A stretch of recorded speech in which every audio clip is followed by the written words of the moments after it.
BBC Bangla আপনাদের স্বাগত। আজ আপনাদের সাথে লন্ডন স্টুডিও থেকে আছি মানসী বড়ুয়া, আর ঢাকায় আমার সাথে থাকছেন আকবর হোসেন।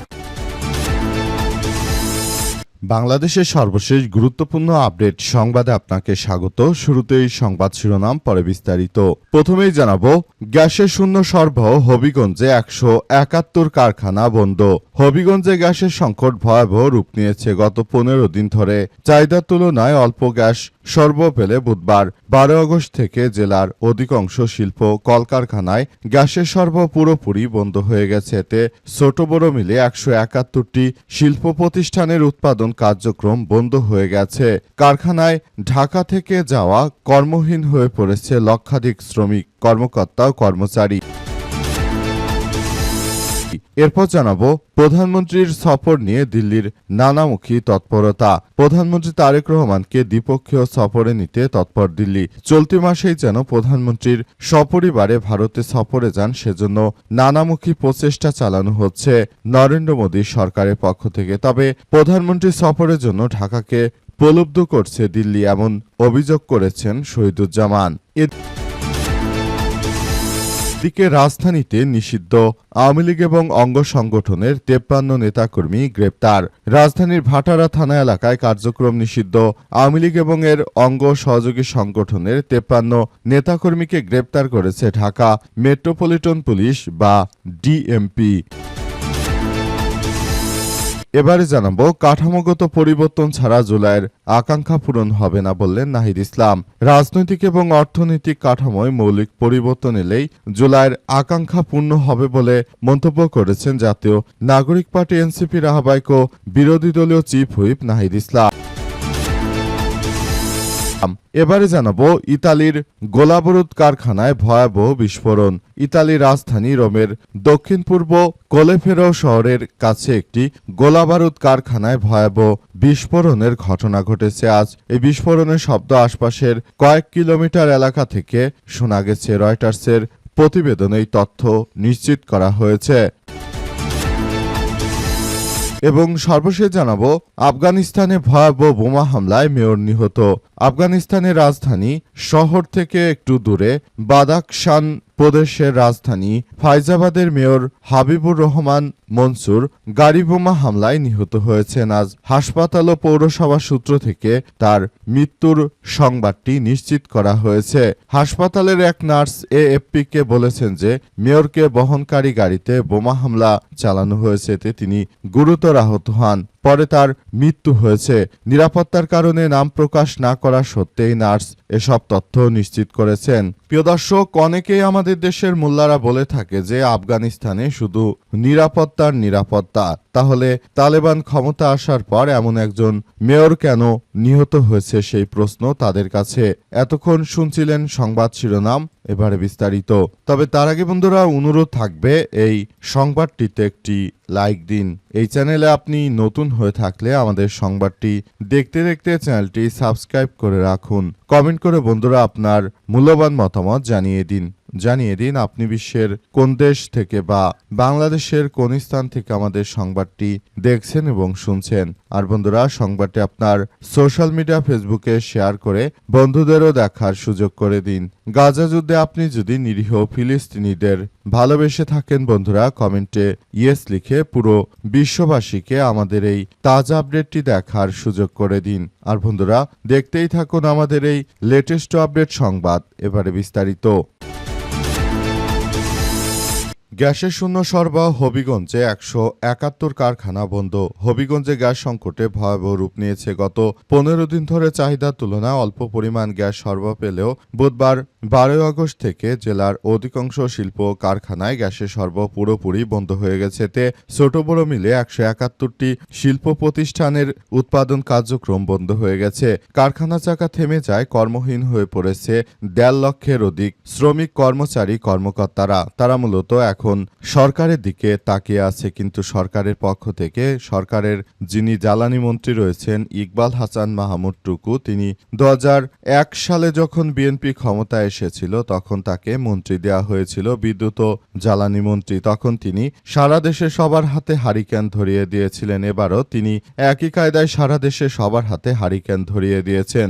আশা করা হচ্ছে গ্রামে যেভাবে লোডশেডিং এর হারিকেন ধরিয়ে দেওয়া হয়েছে, কয়েকদিনের মধ্যে গ্যাস না থাকায় জিনিসপত্রের দাম এতটাই বৃদ্ধি পাবে যে সাধারণ মানুষ হয়তো ভাত নাও পেতে পারে। অবস্থায় আবারও সেই হারিকেন ধরা মন্ত্রীকে বিএনপি ক্ষমতা দেওয়ার পর বা জ্বালানি বিদ্যুতের সংকটকালীন সময়ে তার মতো ব্যক্তিকে আবারও দায়িত্ব দেওয়ার পর সারা বাংলাদেশের মানুষের হাতে হারিকেন ধরিয়ে দিয়েছে। এমনকি বিভিন্ন ভার্সিটির যে পরীক্ষাগুলো হচ্ছে সেখানে আমরা দেখতে পেলাম শিক্ষার্থীরা তারা হারিকেন দিয়ে পড়াশোনা করছে। অথচ বিএনপি সরকার বলেছিল তারা 6 মাসে 1 কোটি মানুষের কর্মসংস্থান দেবে, অথচ এখন 6 মাসে 1 কোটি কর্মসংস্থান মানুষের নষ্ট করার জন্য বর্তমান সরকার পুরোপুরি দায়ী। তারা এতটাই ব্যর্থ হয়েছে যে দেশে কোনো গ্যাসই নেই, একরকম বিদেশ থেকে সব আমদানি বন্ধ হয়ে গেছে। অথচ তারা অজুহাত দেখাচ্ছে দেশে নাকি এলএনজি টার্মিনালে ত্রুটি দেখা দিয়েছে, সম্পূর্ণ মিথ্যাচার। প্রধানমন্ত্রীর সফর নিয়ে দিল্লিতে নানামুখী তৎপরতা। শেখ হাসিনা রাজনীতি নিয়ন্ত্রণ ও হাদির খুনিদের ফেরত পাঠানো হতে পারে। প্রধানমন্ত্রী দিল্লির সফরের এটা উপযুক্ত সময় নয় বলে জানিয়েছেন ডাক্তার দিলারা চৌধুরী। জাতীয় নাগরিক পার্টি এনসিপি নেতা নাহিদ ইসলাম বলেছেন যে শেখ হাসিনার প্রত্যার্পণ নিশ্চিত না হয়ে দিল্লিতে যাওয়া প্রধানমন্ত্রী তারেক রহমানের জন্য কোনোভাবেই উচিত নয়। প্রধানমন্ত্রী সফরের জন্য ঢাকাকে প্রলুব্ধ করছে দিল্লি, বলেছেন এম শহীদুজ্জামান। প্রধানমন্ত্রী তারেক রহমানের দ্বিপক্ষীয় সফরে অংশ হিসেবে তৎপর দিল্লি চলতি মাসেই যেন প্রধানমন্ত্রীর সপরিবারে ভারতে সফরে যান, সে কারণে নানামুখী তৎপরতা শুরু করেছে তারা। এরই ধারাবাহিকতায় নতুন করে দেশের মধ্যে এক ভয়াবহ বিপর্যয়কর পরিস্থিতি তারা সৃষ্টি করতে পারে। মূলত শেখ হাসিনাকে আবারও বাংলাদেশে ফেরত পাঠানোর জন্য তৎপরতা চালাচ্ছে দিল্লি, এমন কথাই অনেকে সোশ্যাল মিডিয়ায় বলাবলি করছে। তবে প্রকৃত সত্য যে কি সেটি আমরা এখন পর্যন্ত জানতে পারিনি। যদি বিষয়টি সম্পর্কে আমরা অবগত হই সঙ্গে সঙ্গে আপনাদেরকে আমরা এই সংবাদটি জানিয়ে দিতে পারব। সবাইকে আরও বেশি তৎপর থাকতে হবে বলে উল্লেখ করা হয়েছে। রাজধানীতে নিষিদ্ধ আওয়ামী লীগ এবং অঙ্গ সংগঠনের 53 নেতাকর্মীকে গ্রেপ্তার।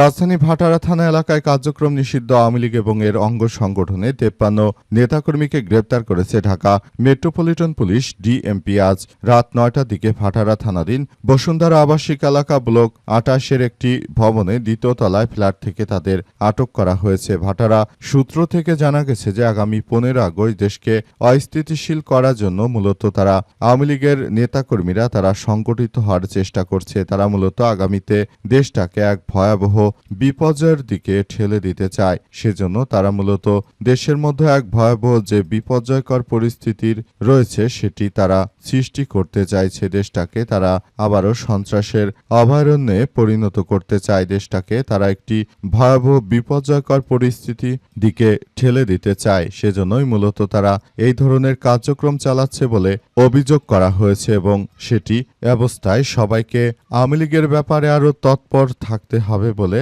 উল্লেখ করা হয়েছে।